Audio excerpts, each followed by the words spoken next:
So, welcome everyone. I hope that everyone's now had a chance to get settled, get logged in. It's my very great pleasure to welcome you all to the first event in our program of Samhain agus Science 2021. And we at DIAS, I may say, are extremely grateful for your support. Now, Samhain agus Science is an annual mini festival which is created by the researchers at the Dublin Institute for Advanced Studies, or DIAS. And this year is the fourth year that we have held the festival. And it brings together researchers from each of DIAS's disciplines. So Celtic Studies, theoretical physics, and cosmic physics, comprising astronomy, astrophysics, and geophysics. And it offers an imaginative series of free events to mark the ancient feast of Samhain, which forms, I suppose, the remote basis for today's Halloween. And the festival is therefore held around and about the date of Samhain, 1st of November, and some, but not all, of the events sometimes focus on themes relevant to the time of year. And this year's theme for Samhain agus Science is exploring the dark side of science and Celtic heritage. You can find the full program on dias.ie Samhain agus Science, but hopefully there'll be no dark side emerging today. Now, just two short announcements before we start. First, you will get a chance to put your own questions or to have your own questions answered at the end of the session. And if you have any questions or queries or comments on what you are hearing, please feel free to enter them in the Q&A box at the bottom of your screen. And at the end of the session, we will try to answer whatever's there to the best of our abilities. The second announcement, and this is important, is that we are recording this event. So it is my duty to inform you that the event is being recorded. And so to the afternoon's event. hAnsae, the story so far, podcasting Ireland's Celtic past. Dr. Nike Stam, creator of the School of Celtic Studies podcast, joins us to talk about the challenge of bringing research in Irish and Celtic studies to new audiences. And she will tell us how podcasting helped young researchers during the COVID-19 lockdowns and how podcasting might inspire researchers of the future. And along the way, she may also tell us the meaning of hAnsae and why she chose it as the name of her podcast. Now, Dr. Nike Stam is a postdoctoral researcher in Celtic Studies at the University of Utrecht in the Netherlands. Before that, however, she was with us here in DIAS. And Nike held one of our O'Donovan scholarships. Now, these are 3-year positions which we offer to young scholars to allow them the chance to pursue their research after they have finished their PhD degrees. Nike then was with us between 2018 and May of this year when she left us for Utrecht. But she has very kindly agreed to pay a return visit today, for which we are extremely grateful. Nike, you're very welcome here today. Thank you very much. And thank you very much for the invite. It's good to see you again as well, and to be back at DIAS, if only virtually. Yes, alas, we can't do these things in the proper way, but we will do our best through the electronic way. Yes. Yeah. Okay. Why don't we just start by talking a little bit about your own research and your own interests. Now, for the benefit of the audience, I'll just say that Nike wrote her PhD thesis on the subject of the typology of code switching in the commentary to the failure of agus. So perhaps, Nike, you could start by explaining a little bit about your research and particularly what code switching is, why it's important and interesting. Yes, well, it's a very, very broad topic, so I'll have to be very careful where to begin. And also because I can't see who is participating, usually I can kind of see, oh, maybe we have a multilingual audience, so I can, ask some things or say some things that might be recognizable to you about bilingualism, because code switching has to do with bilingualism. But I'm just assuming there's a bilingual audience because we're online and I'm sure there's an international community participating. So code switching is basically what happens when people use two or more languages in the same utterance. So when they're speaking in the same sentence or in the same story, or even if people are using two languages in a conversation. So I might be talking English to Barry, but he might answer me in Welsh because he knows Welsh. That is considered code switching as well. And that is something that has been the subject of much research over the past couple of decades in spoken languages or in speech. But what I've tried to do when I was working at DIAS as well, and before that in my PhD, is try and find out if this mixing of languages in one utterance or in one story could also be found in written texts. And that was not entirely my idea. That had been done for example, the classical period as well. A scholar called Jane Addams had looked at tombstones from ancient Rome and seen how people even then and there switched between several languages. But as a Celticist and as a medievalist, I wanted to look at medieval Ireland. And I looked, like Barry said before, at a commentary text, which is basically a text explaining another text. So it is the commentary to the Féile Aingasa, which is a 9th century saints calendar, which lists the saints that are to be celebrated for each day. And the commentary then explains the difficult language of that calendar, but also gives you bonus material, as it were, about these saints. So maybe nice anecdotes about what happened to them or what kind of miracles they worked, that type of thing. And that commentary is bilingual. So the medieval scribes who composed that commentary used Latin and Irish. And I wanted to see if they did that in the same way that we might switch languages in a conversation. And turns out they did, well, sort of. So that's, I suppose, the gist. But if you want to have the particulars, there's a really good podcast episode about that. No, I'll probably get to that as well, because we made one episode about bilingualism. And I think the thing that I loved about code switching, or love about code switching and bilingualism, is that well, for a certain period of time, it was frowned upon and seen as a sign of bad language when people would use another language in their speech. But it is actually a very important and beautiful phenomenon which learns or teaches us a lot, because it can teach us a lot about the way grammars work in our mind. So if you speak two languages and you mix them in speech, it's interesting for linguists to see which grammar takes precedence or which rules are followed. So in that sense, it's really important. And it also teaches us much about how we use speech in general, because often code switching has a particular function. So it can be used to highlight something or to exclude someone from a conversation. So if Barry would start talking in Welsh to me, he would exclude a large part maybe of the audience. So that's a function that code switching may have. It can also be inclusive. I'm speaking English, not Dutch, so as to include all of you. So code switching is a very beautiful and important phenomenon, and that's what I've always loved about it. So that's sort of the research so far in a nutshell, if that's, yeah. Is that all right? Yeah. Yeah, that's great. Yes. Did you have any? You've done a very good job of explaining what code switching is. I do have an example. I know this sounds like, we're doing a very spontaneous conversation, but I did have some slides prepared, so it's not all as it seems. I will now have to change my slide, which will make the music start probably, but I'll see if it works.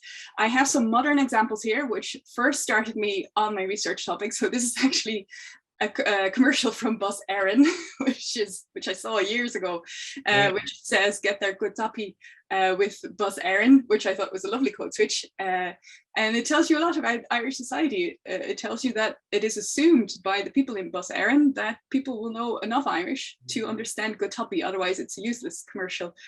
And below you see the sentence that I heard when I was staying in the Gaeltacht doing a summer school, which was the youngest son in the family that I was staying in, who said, "An wachtum of football shoes," which also started me thinking. I was thinking, why is there no Linician on football shoes, and why is there football shoes and not broga, whatever? So those are modern examples. And then I also have an Irish example. So you can see below, you can see the manuscript. So this is a 15th century Irish manuscript, and the image of which comes from the Irish Script on Screen project, which is also hosted at DIAS. You can see the website on the top corner there. And then you can also see the sentence that I chose as an example. It's in a story about Saint Murgain, which in the calendar of Oingus, I think, is for the 27th of January. I can't see everything now because my own head is in front of it. Oh yes, okay. The wonders of Zoom.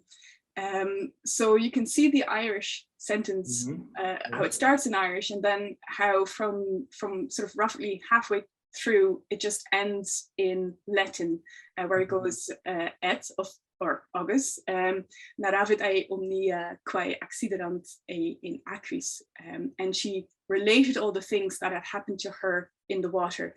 This sounds, I'm sure, intriguing if you don't know the story. So if you want to look it up, there's an edition of the commentary to the Féile Aingasa where you can read the story of Murchain and see what had actually happened to her in the water if you want to. Thank you, Nika. That's great. I'm certainly very interested in this subject. Of course, it's very familiar to me from Wales, where we have Welsh-speaking areas where no matter how much Welsh you speak, you go into a shop and speak Welsh for all the way through the conversation, but the numbers and the paying money will always be in English. Oh, that's so interesting. Indeed, and no matter, because of course older native speakers didn't go to Welsh language school and they learned their arithmetic in English. Yeah. This kind of phenomenon is deeply embedded in bilingual communities all the way through history and down to the present day. Indeed, yeah, because there's examples from medieval Wales as well, so and many medieval communities. So it's not Ireland in that sense wasn't exceptional in this period for being so bilingual. It is exceptional in the amount of material, bilingual material that we have. So that is very interesting. Yeah. That's great, Nika. That's a very clear account of your research and how interesting and relevant it is to the world outside the world of manuscripts, as it were. Now, I know that you're interested in the challenge of explaining academic work to different audiences. It might be younger people who are thinking maybe of a career in our field or any other field of academia. It might also be people from outside who really would like to know more about our work, but maybe are a little put off by the more abstruse kinds of publication that we favor. So I wonder, maybe could you tell us a little bit about the podcast that you came up with, and how did you come to the idea of making hAnsae? Yes, well, it has a long history, I think, because I was thinking about how, of course, leading up to this, how we started the podcast. And I remember before the lockdown, when we were all in the institute and we would have our lunch downstairs in the kitchen that we have at the institute, the conversations that we'd have would be so very interesting. And our librarian, Margaret, would join us, and she would always joke, you should make a lunch podcast out of all the things you discuss over your sandwich. And I think we were all thinking, oh yeah, that's a good idea. But, you never have the time, and there's so much things going on when you're in Dublin, or, in Ireland in general. There's always conferences and papers to write. So it never really happened. But then, of course, lockdown happened, and I think I've explained this as well when I was interviewed in the Celtic Students podcast. We'll mention them later as well. But I went home for a long weekend on St. Patrick's Day, and that was the weekend of the lockdown. So I wasn't able to go back to Ireland during the entirety of lockdown. So I felt kind of isolated from the community I had around me in Dublin. and I was sort of craving for a new project, you know, that would make you happy during lockdown, because it was so dire, everything. And I thought, why not start this podcast now and just see if it would happen. So that's when we started talking, myself, Margaret, who would mention that during our lunch breaks, and then Christina Cleary as well, who's a big podcast fan, I happen to know, as am I. So we started to talk about what kind of format would be good, what we would need, like things like the tune and the logo, and guests, obviously. I mean, we weren't sure if people would be willing to sit down with me for an hour and just talk, but that worked out really well, and that's really how things got started, I think. Yeah. Excellent. And so you've told us about the idea, a little bit about the way you went around it. What were the things, you said some of the things you had to do. How did you go about this? Who, did you consult? Did you need help to do this? Or was it so? Yeah, we did have a bit of help. So, well, we had Christina and Margaret, the librarian. Christina, by the way, is one of our other O'Donovan scholars. So we did the brainstorming in the beginning, and then when we needed the logo and, you know, the more technical sound bits, thankfully we all knew people who knew how to do these things, because I'm definitely not a sound technician, and also not a graphic designer. My sister and my brother-in-law are both in music, so he was willing, or they were willing, to write us the tune, and then Christina's brother was willing to make us the logo, which was fantastic. And I think I'll play the tune a bit further on, maybe, or I'm not sure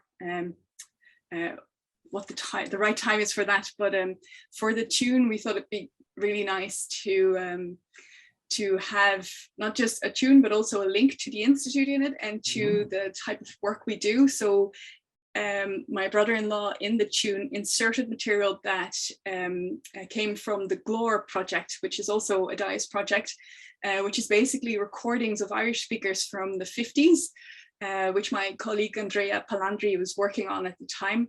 So he sent me some sound files, and those were integrated into the tune. So the people you hear speaking in the tune are Irish speakers from the 50s that have been recorded for study, but are also now very groovy. Very groovy. Yes. I think I have to listen to this. I have to ask you, I think, to play it maybe for us. Oh yes, I'll see if I can find the slide, because it might be a bit further down. Oh yes, I also have a making of video. I don't know if anyone's interested in that, but I'll give it a brief play and see what happens.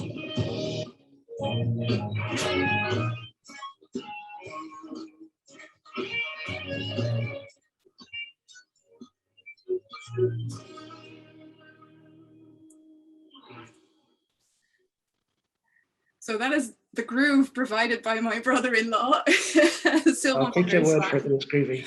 Yeah. And then this is below I have the tune with the fragments from GLORE in it. So I'll give that a wee play as well if it wants to. Yeah. I would say I'm not used to that work.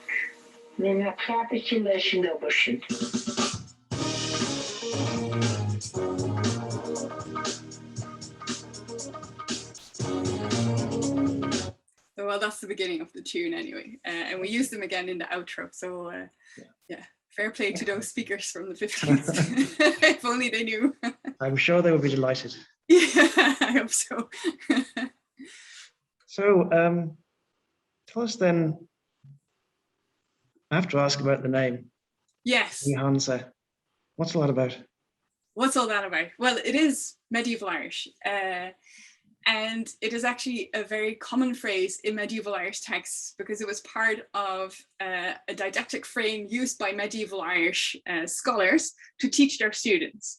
So what we still do in class today is you ask your students a question, and they have to answer, or, well, if they don't know, you have to answer. But we all know as teachers that if you ask questions, things will stick in your mind better. And that was actually something that was done in the Middle Ages as well.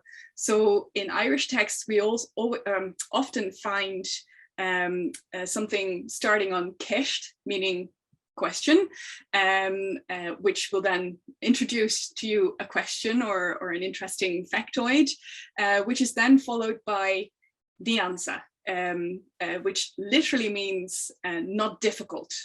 So I've always thought this was a really nice sort of confident phrase to answer your questions with, even though in time the phrase rather comes to stand for something more general, like, well, as a matter of fact, something like that. But the literal and original meaning is, this is not difficult, or it is easy to say. And I remember when I was a student in Utrecht as well, which is where I did my BA, and I first came across this, we all in our year, we loved it so much that we just kept shouting it into class as well when the teacher would ask a question. Yes, we were really annoying. But it was just, I think it's such a nice, like I said, confident way of looking at things. And also this whole didactic background, I thought kind of suited the podcast. And as well as that, I know, well, when I moved to Ireland, I noticed that a lot of people, if you tell them, I do medieval Irish or I look at Irish texts, a lot of people in Ireland will be very afraid of Irish or things that have to do with the language. So I really wanted to show, what we do is not difficult. It's, it's fun and it's interesting. So that's how we came by hAnsae. Oh yes. We have manuscripts. Sorry. Yes, do show us some examples of it. Yes. Yes. Yeah. So we have two examples here. I don't know if the top one is very small, but you might just make out. It's going to appear at the screen very closely here. Yes. Sorry about that. It is yellow and circled, so you might just see it.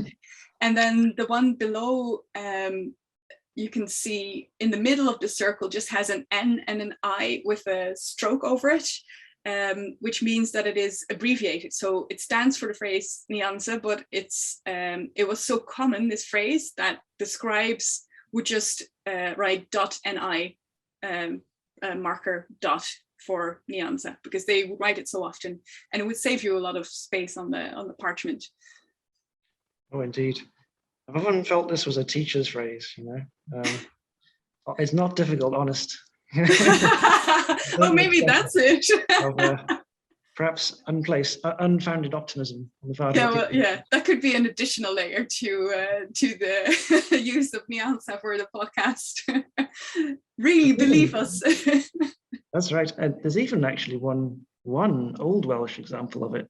In the phrase nid-afroedd, which I didn't know that. No, it's there's only one example, because they don't have many Old Welsh manuscripts, but one can't help feeling either it was just as popular in the medieval Welsh classroom, or maybe a medieval Irish scholar was teaching in that particular school, because we do have plenty of evidence that Irish scholars worked in Welsh churches in the early Middle Ages. Yeah.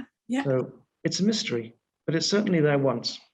It is definitely another, maybe, I say definitely, but I mean maybe, let's be scholarly about this, another sign of language contact and intercultural communications, perhaps. Oh, yeah, I think so. Well, certainly it can't be a coincidence.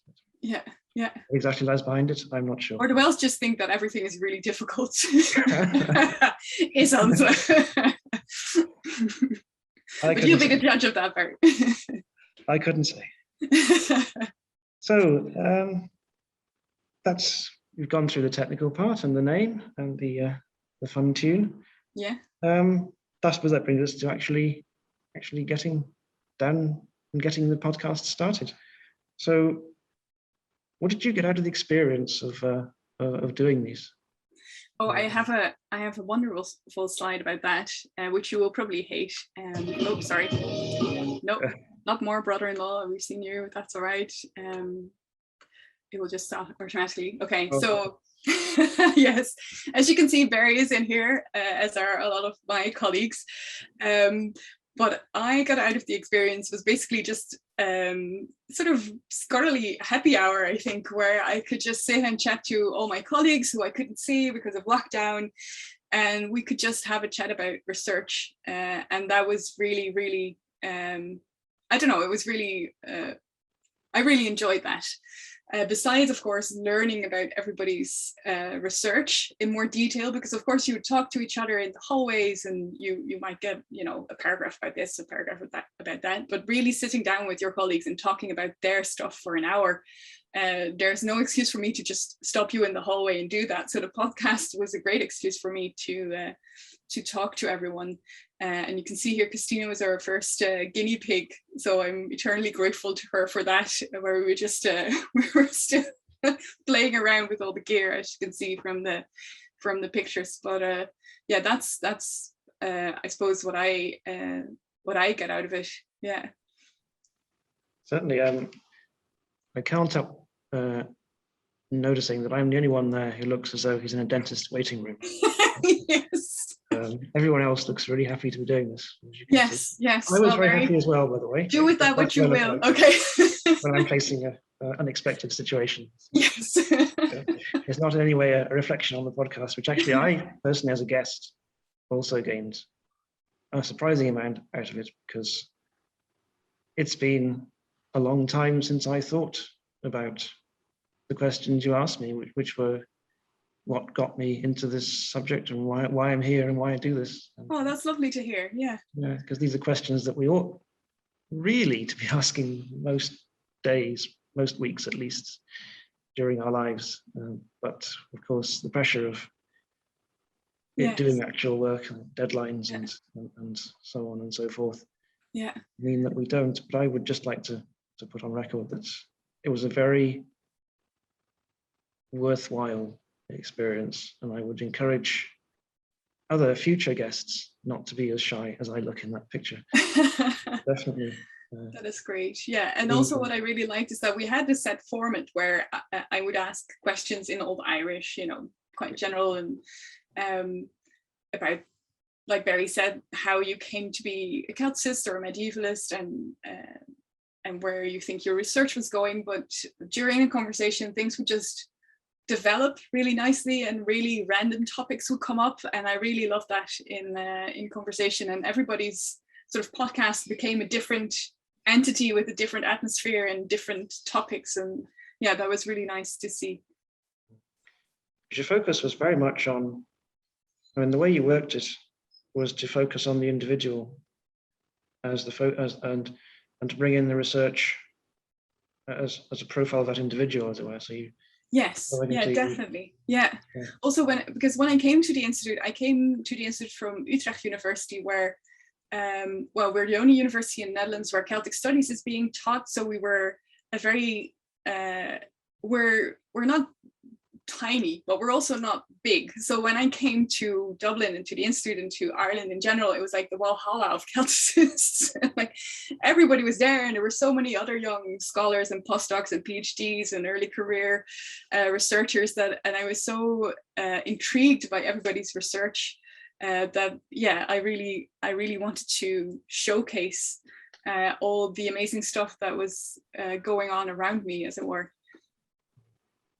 So do you think that by focusing on individual scholars, you managed to, as it were, open a gateway for people to understand the research we do through? I hope so. I don't know. I suppose the listeners should be the judge of that. I hope we had any. I saw some. I've seen some comments on Twitter about people who enjoyed it. I'm glad nobody said on Twitter they didn't enjoy it, which is of course also an option. But yeah, I hope so. I think we were, myself and all the guests were very mindful to try and not use jargon as much, because, you know, when you're among colleagues, it's very easy to slip into, you know, assuming people will know what a manuscript is, or parsing, or, you know, all these things that we do on a daily basis. So we tried very hard to not use jargon and to make everything really accessible, and I really hoped it worked. So I'll be happy to hear if there's any listeners tuning in today, if we succeeded in doing that, because that was definitely the aim, to bring it to people who would have an interest in Celtic studies but who wouldn't have access to the articles that we write, or the conferences that we have, and those types of things. Yeah. Talk a little bit about how you approached speaking to younger scholars at the same time, maybe as trying to speak to the general public? Yeah, that's an interesting point, because when we started, I really didn't, like our aim really was to bring it to people who were not in academia. But then when we started to launch the episodes, we got a really good response on Twitter from other colleagues in the field and other libraries and universities. So that was really nice to see. And then I was interviewed for the Celtic Students podcast. I think I have a slide about that, so that'll be a relief to everyone to have their faces again gone from the screen. And this is the Celtic Students podcast, which is run by the Celtic Students Association. And we did a sort of a podcast crossover. We thought that would be nice. So they interviewed me about hAnsae and about my work.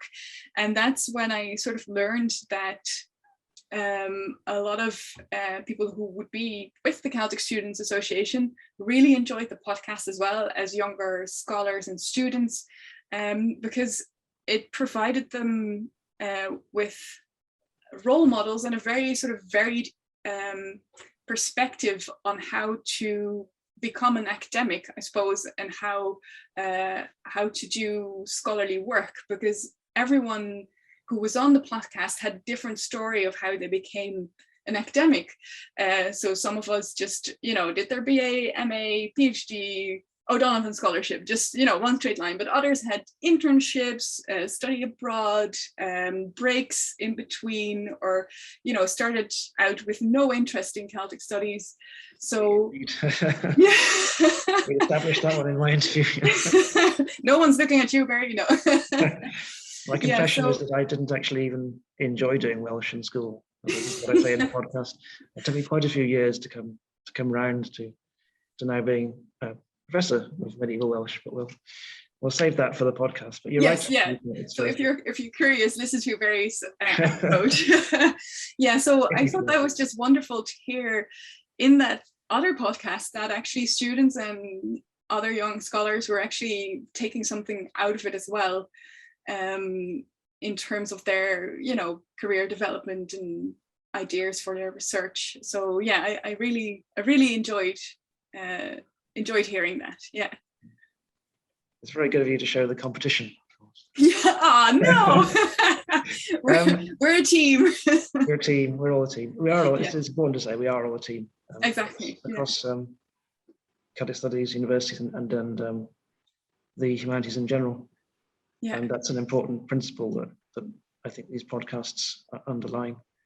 Could you just say, it looks like the Celtic students took a different tack to you. So what do you think the differences are, and what do you think the different approaches, how they both work? Do they work equally well? That's hard to judge, because I can judge their podcast, which is, I think, excellent. But then I'd be very trepidatious to be the judge of my own podcast. But I suppose the difference in approach is that they would switch presenters, which is great because it allows them to use all the Celtic languages as well. So there are podcasts in Breton and Welsh and Cornish and Irish, Scots Gaelic. So it really allows them to have a very broad perspective on Celtic studies, which I couldn't provide. And I suppose as the hAnsae Dias SCA, or School of Celtic Studies podcast, I suppose the name already, tells you we were quite, I suppose, confined at that stage, in any case, to the people who were working at the School of Celtic Studies, but except for one, the bilingualism episode, where I invited two guests who were not part of Dias, but the reason for that was that we were organizing a conference on medieval multilingualism, and we wanted to celebrate that. So we got two experts on medieval and modern multilingualism on the podcast. So I suppose those are the main differences. And what I really like about the Celtic Students podcast as well is that they always ask you for a recommendation at the end. So what type of Celtic source or resource or film or book or whatnot would you recommend? And you get a great list out of listening to the earlier podcasts and writing down what all your colleagues and students are recommending. So I really enjoy that idea, and I might steal it for my next podcast. Right. No, I won't. No, you're great. No, why not? I say to the students, yeah. I'm quite glad I wasn't put on the spot in that particular way. So well, I put you on the spot with translating Welsh poetry, if I remember correctly, indeed, so yes, that's all right. So just a little, I thought, how challenging is it to present to people outside of academia? Well, what I suppose what I found most challenging is that the perception of all things Celtic that is common outside of academia is very different from what we actually do on a daily basis. So you have these memes, I don't know if you've seen them, where you have what people think I do, what my parents think I do, what I actually do, those types of memes. And with what people think I do, there's always, for Celtic studies, Druids and whatnot. So even if you Google Celtic, you'll either come to a football club or to a website that might contain information that is either outdated or just fantastical, maybe even, which is okay as long as it's clear that it's the case. But it makes it very hard to, as a scholar of Celtic studies, to compete with these things, because it's very hard to be cooler than a Druid, I think, or a fairy, I don't know, that type of thing. I know what you mean, yes. Yeah, so I always find that challenging, to make sure that if you're bringing the research that we do to a broader audience, how do you not disappoint with what you do? So what I really wanted to do with the podcast was show all these other things that you might not expect from medieval Irish or Welsh literature, to bring those to the fore, and also show that it's surprising or interesting or varied or complex, even if there's no Druids involved or something like that. So I found that challenging, and I hoped it worked. But there's so much in the stuff that we do that is just intriguing and gives you a very different perspective on the Middle Ages.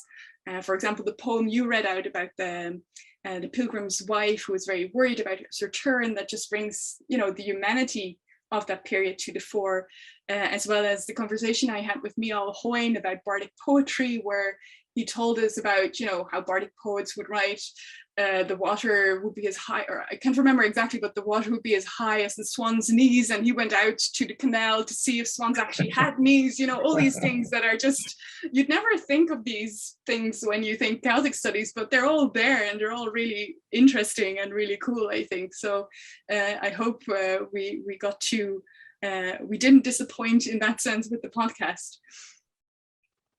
Do swans have knees? According to Michal, yes. I haven't actually verified this myself, but he did, so I'll take his word for it. I'm sure I've seen their legs bending. So yeah, exactly. Must be what? Obviously right. Yes, yeah. No, you're right. It's all human life is here. Yes. And what we are fundamentally doing is looking at the text of the past, and the past is everyone who's ever lived. Yes. Most of the human beings who ever lived, not here now. So yeah, it's always been my view that we owe them a certain amount of our attention. Yes, and exactly. certainly part of academia and the humanities in particular should be devoted to the people who aren't here anymore. Yes. Because we won't be here in the future. And I would quite like our period to be thought about and analysed later on. I don't suppose it will be entirely a positive verdict either. No. More than our verdict is on, say, the social status, the social structures of the Middle Ages, the deep inequalities and the extreme difficulty of life. But nevertheless, we owe it to the past to spend a little bit of time and thought on those who have gone before us. And when in the Middle Ages we have the luck that finally we have from Ireland and Wales and so on, finally we have text, we have actual people's words we can work with from the past. And I've always thought that's that's just so important. And even as a child, I was amazed by the idea that you could read words of somebody from hundreds of years ago. Yes, yeah. That fired my imagination extraordinarily. Yeah, I couldn't agree more. And I think you brought that out very well in the podcast. Oh, I hope so. Yes, yeah. I did enjoy reading out the poem of Lois Clean-Cothey, although you didn't part of the translation. Until you had to translate it, yes. I hope I put it myself tolerably. But yes, that's a typical example. I mean, it's a poem of a woman, well, not written by her, but commissioned by her to express her fear as her husband's on pilgrimage in Santiago in Spain. Yeah. And she's back home in Wales waiting for him. And it's, as I said in the podcast, it's not a safe thing to do in the Middle Ages to go on that journey. And it's not safe to be on your own as a woman. Very long and arduous journey. Yeah. Yeah. Exactly the kind of thing that I hope you brought out very well I thought you brought out very well in the podcast. Did you have any, I have to ask you this, did you have any friends and family members who volunteered or were volunteered to listen to it? I think my parents tried, yes, but I think it was too much English for them. Oh, right. I can forgive them for that. Then also my sister's dog is very soothed by people talking about medieval manuscripts, so she plays it a lot for him when she's going away. Yeah. That's a compliment, but yes. Yeah. I don't know, I'll just mention it here. And then I have some Welsh neighbours over here, which I think I also mentioned in the Celtic Students podcast, and they would be very, they'd even be asking me like, why is your new podcast not up? It should be up by now. Yeah, so yeah, there are some among the friends and family, but yeah, it's a limited circle, I think. Well, yeah, of course, yeah. I do remember my parents were also, but they really enjoyed it, and I think it actually was good for them because I find it very hard to explain to them what I do. Yeah, yeah. If I publish something in English, I give it to them, and they bravely try to look at it. But it's yes, yeah. But articles, like we've said before, I think are so different. That's when we go all scholarly and we have a bunch of footnotes and difficult words, and that's just very different than just sitting down and having an informal chat. And yeah. And these were, of course, all done in lockdown. Yes. So that's important to remember. When it was a difficult time for everybody. Of course, we, in a sense, are fairly lucky as academics, and it's inconvenient and isolating, but didn't have it as bad as a lot of people who had to go out to work. Yes, exactly. Or even worse, people who worked in the health service and those who, of course, suffered personal loss during that time. But even so, the podcast, I think, did valuable work in keeping morale up in our small community. I hope so. And for me, in any case, it did. Yeah. Yeah, and I'm very grateful for that, certainly.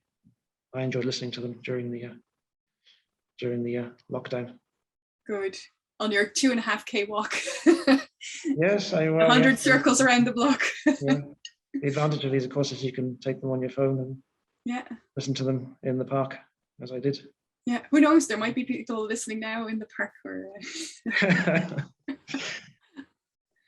yes, it's a new world. Yes. Digital technology offers, I suppose, extraordinary opportunities to communicate around the world. Did you find that these podcasts got an audience in the Netherlands beyond your? I don't know, actually, and I don't know. I don't think we have stats on that. We do, of course, have a student community here in the Netherlands, students who are at Utrecht University. So I don't know if they listen to it. but they might be listening to it. We have a foundation for Celtic Studies here, the Van Hamel Foundation, named after the first professor of Celtic Studies that we had in the Netherlands. So there might be people listening there, but I think still, even though the level of bilingualism in the Netherlands is quite high, I think for maybe a more general audience, it will be very English. Perhaps, so that might be a barrier for people who are interested in Celtic studies, but might not have the hoesting, as they say in Dutch, or Belgian Dutch, a nice code switch there. They might not have the, I don't know, the energy or the dedication to listen to an hour of English chat. Let's remember this word. Yes, it's a great word. I stole it from the Belgians. Yeah. Belgians. Huh? Yeah. Very good. I suppose I'd better ask about the future of the podcast. We've had one series. Yes. We did end on the note saying there might be a second series, but as you said, Barry, I have left the institute. Much to my dismay. No. It's very sad to see you go. As was I, and it's something that I suppose it's very normal in academe now, but before as well, but maybe more so now, to have temporary projects. So you apply for a grant that'll give you maybe 1, 2, or 3 years, or maybe 4 years of research that you could do somewhere, but then you have to move on again, which is, what the O'Donovan Scholarship is for. So I spent 3 years doing research at Dias, which was great. But then, I move on, and then you don't know what's going to happen to it. So, but maybe, with a whole new generation of O'Donovan scholars and maybe Bergen fellows, maybe a second season would be in the books. But I don't know. I look at you for that, Barry. You'll have to drag people into it.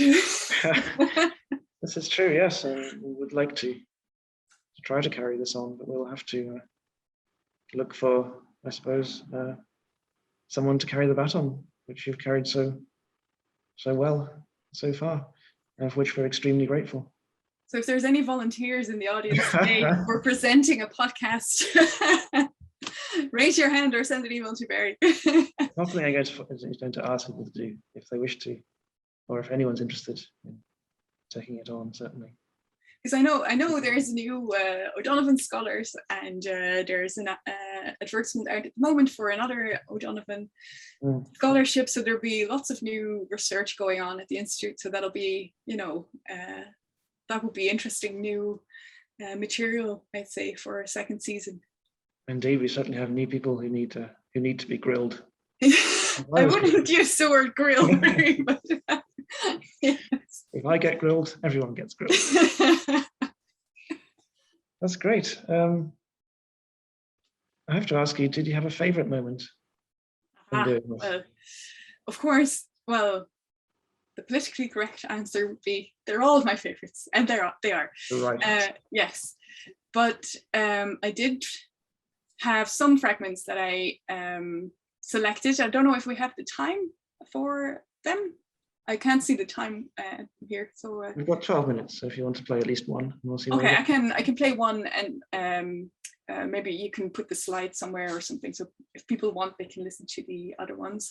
Yeah. So I suppose, well, the one I had one fragment about Anne-Marie O'Brien, who's the director of the Irish Script on Screen project that I mentioned earlier, and she talks about the technological developments that have taken place over the past 20 years that project has been around, and how when they were uploading medieval manuscripts, they knocked out a server in Oxford, I think, which I just thought was wonderful, that, medieval manuscripts still managed to knock out a server, centuries after their composition. So that's that fragment, but I'll play the one that's closest to my heart, I suppose, about code switching, which was from our final episode with Jacopo Bisagni and Teresa Lynn, which was on historical and modern code switching. And I invited them both because Jacopo Bisagni has looked at Irish Latin code switching as well in the early Middle Ages, but Teresa Lynn has looked at code switching on Twitter between Irish and English and other languages. So I hoped that you know, some interaction would come up and maybe some differences or things that were the same would come up, and it actually worked really well. And I think the moment that it worked best was this sort of brief fragment. So I'll play that for you now. And when you start doing your research, you go into a bit of a rabbit hole. And that's where I found your thesis. And then I was like, oh my God, this is so cool. The monks used to code switch between Latin and medieval Irish.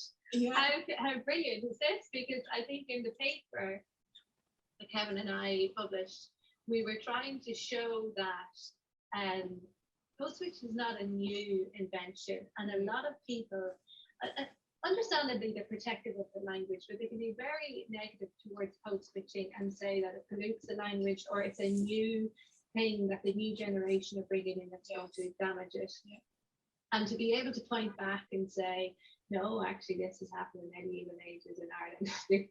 Latin and medieval Irish coexisted, and it seemed to be fine, no big deal. Why does it have to be a big deal now in this forum, right? Yeah. And on top of that, what was great was in any other, there's very minimal work done on code switching in Irish in general, in modern Irish. That's interesting. And a lot of it's focused on spoken Irish, so transcripts of speech, which is totally different to looking at tweets where people are writing and intentionally switching at particular stages. At the time I did the work, we had the 140 character limit for a tweet, so potentially some choices might be to do with space. So in Irish, usually we need more words than in English, so maybe this is fiction. Or even characters. Or characters, exactly. And so, there's so much in there that you could, delve into. But what I was doing at that time was just sort of like more like a pilot study to see, is this an area worth looking into? Yeah. And it was, and so yeah. Oh, sorry. Yeah, I wanted to say I could see Jacopo nodding along when you were talking, probably about trying to prove this is not a new thing, that it happens in text, and maybe even the type of code switches. Jacopo. Yeah, I mean, in practically everything that Teresa said, I could recognize counterparts in the Middle Ages, yes, or in our own field anyway. The prejudice against code switching actually existed then. We do have a few authors who actually apologize for having to use words in Irish in the middle of a Latin text. So it shows that certainly Latin was the really high register language. Irish probably had a lower register, and therefore its use had to be justified in some way. And just like tweets have that low level of formality that allows people to speak or write, rather in this case, a bit more naturally. That was also the feeling I had to some extent for the glosses as well. It is that the language was a bit more informal and therefore could perhaps be seen as slightly closer to the spoken language. It is, of course, a bit more complicated than that, but at least in some glosses, you can see that that is probably true. And even the example that Teresa provided as to the difficulty of including verbs in code switching, that has an exact match with my corpus, where verbs included in a switch are extremely rare. And in fact, switching from Latin to Irish is much less common than switching from Irish to Latin by inserting a few Latin words in the middle of a syntactic frame, which is essentially Irish. So it seems very, very similar to what you were talking about. So if you also consider the fact that glosses typically have a limited length, and they are heavily abbreviated. They are very similar. Yes. Glosses are medieval tweets. So that's, I suppose, Jacopo's takeaway from from that conversation, which is something that I have written about too, and other people as well, how informal writing might be closer to speech. But anyway, that was a fragment that I really enjoyed from that particular podcast. I've never thought of glosses quite in that way. It certainly has the potential to be quite informal in the sense that they're classroom stuff. Exactly, yeah. They're teaching practically. Yeah. Nika, it's been a wonderful talk. We're very grateful to you for coming. Thank you, and thank you for being the gracious interviewer. Oh, well, my turn. Yeah, exactly, revenge. My turn. But now we have time, I think, for any, we've got 5 minutes left. If there are any audience questions, or indeed just comments or thoughts, or anything anyone wants to say to Nika, do feel free to let us know.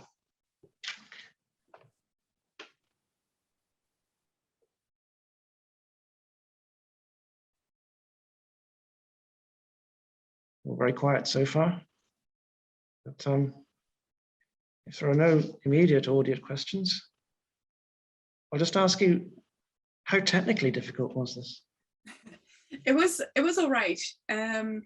Like I said, I'm not a sound wizard, or should I say sound druid after all these things. But I did have some help from my sister and my brother-in-law in, selecting the right microphone and some additional material to keep, the acoustics all right, and one introductory lesson in GarageBand, which is a free program. So if you invest in a good microphone, the editing can be done to a reasonable standard, I think, for free. So that's all right. So it wasn't too bad. You mean you and I could do it? Or you're not going that far? I don't know. There's a lot of cursing involved at times as well. Right. Okay. Well, I wouldn't know about that. When things would go wrong, or something would disappear from your audio file. Anyway, yeah. Yeah, but I did have fun with it as well. Like, for example, when poor Mihal, my colleague, we were talking about earlier satire, so I think it was justified, but he did use, a word that might not be seen as, I don't know, appropriate. So I could, bleep it out, and I had fun with that. Pretend we're in some sort of I don't know, American show or something. Yeah, so you can have fun with it. Very well. Well, at least the audience are a little quiet. So, is there an audience? Oh, there's definitely an audience. Okay, I can't see anyone. Okay. Yeah. So, Nika, thank you very much indeed. It was a really informative talk, and may I say the podcast's one of the good things to come out of the lockdown period for us in Celtic Studies. Oh, thank you. And I hope it will continue. You can find the podcast on our website, and simply go to the DIAS website on Celtic Studies and look for the podcast link on the right-hand side of the page. And it's also on Spotify and iTunes, so oh, right. It should be easy to track down. Yeah. Indeed. Just, I'm sure Google will yes. deliver it for you as well. Okay. Yeah. So that brings us to the end of proceedings. I have a couple of announcements, however, just to wrap up. I'll stop sharing. Yes, that's right. I'll share screen. Okay. Okay. So the first thing I have to talk about is an important matter. You may know that the government is holding a consultation about the future of research in Ireland. It's called Creating Our Future, a national conversation on research in Ireland. Now, this is a chance for the people of Ireland to have their say on how research should be supported in this country, and importantly, on what subjects should be researched and supported. We think what we do in DIAS and in the School of Celtic Studies deserves support. If we didn't, we wouldn't be here doing it. If you agree with us, and if you want Ireland's language and literature and history to be part of future research in this country, then we do earnestly ask you to make your views known to politicians and officials. Please go to the website, www.creatingourfuture.ie, and have your say